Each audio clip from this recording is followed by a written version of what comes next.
People talk about an embarrassment of riches, don't they? And I can understand it when you've got so much money that you've got a gold-encrusted and porcelain toilet seat to rest your hefty cheeks on, and a pair of scanties that's £50,000 because it's got a jewel-encrusted crotch. That sort of thing. But when you've got a load of friends in to help you, and that's called an embarrassment of riches, I don't think it's embarrassing at all. If you've got the friends and you can do it, why wouldn't you? Now, this album came out last month, and I've not reviewed it yet because it's created by the editor of one of the magazines I write for, Fireworks, and the editor's called Bruce Mee, and he has put together a band which of musicians producing music that he loves and grew up with and never tired of, and he's brought a load of friends in. So let me just give you some idea of the people who are here. On vocals, you've got Andrew Freeman.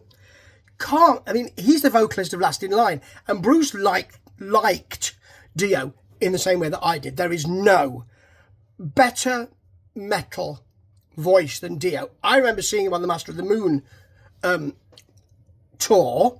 That's the word I'm looking for, tour, in a smaller room than I would have liked to see him in. But I just thought, you don't need a microphone. Your voice could ping off the back wall here. It's that powerful. Anyway, he's sung with Last in Line, so Andrew Freeman has those Dio tones. You've got Doug Aldrich here, of Dead Daisies and Whitesnake and so many, and Dio. You've got Veneer Peace, friend of Dio. You've got Chuck Wright on bass. You've got Mark Bowles on bass and backing vocal. I mean, not even on sharing vocal duties, backing vocals. Mark Mangold's on here. You know Mark Mangold. He's a wonderful man. We talk regularly. Touch, keys, drive, she said. Steve Mann's on here. Lionheart, MSG, so many. And the album, even if it had tons and tons of people on it, if the songs weren't up to snuff, then it wouldn't be very good, would it? I'd be thinking, oh, what a waste of all that talent. That is an embarrassment of riches. But Sign of the Wolf, band and album, isn't like that. It has superb music. Did Mr. B write the music here? These songs are fantastic.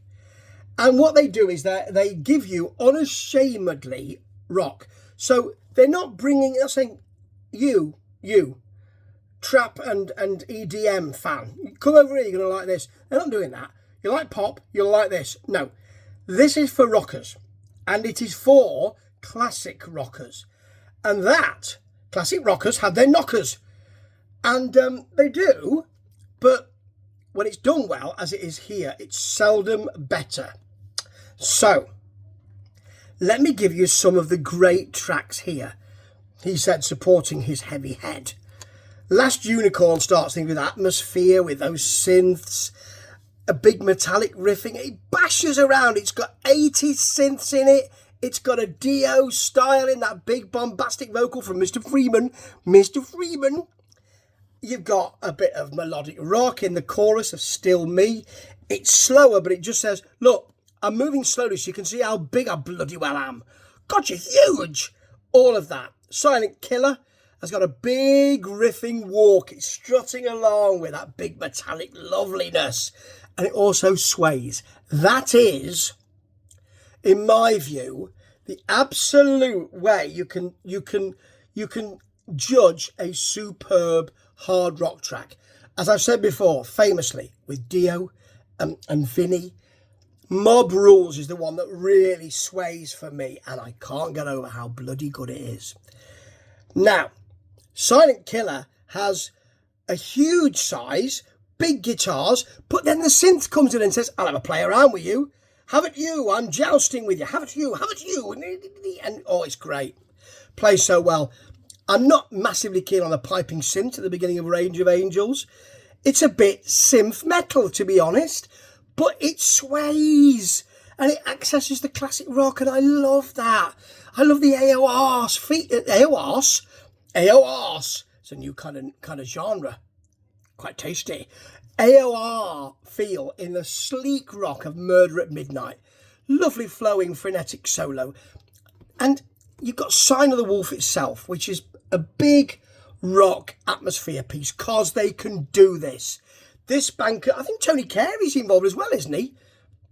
But anyway, or was that just that Tony Carey was a big influence on Bruce? It's brilliant. It's steeped in just fantastic classic rock work, this. I'm sorry I spent so long avoiding it, because bloody hell, it's great to spend time with. And you know, I may be a rock fan of a certain age. There are lots of rock fans of a certain age who I talk to. And we need to take our pleasure where we can musically. And this is where you can absolutely do that. Brilliant. Well done, Mr. Me. And well done, that Embarrassment of Riches. Ta-ta.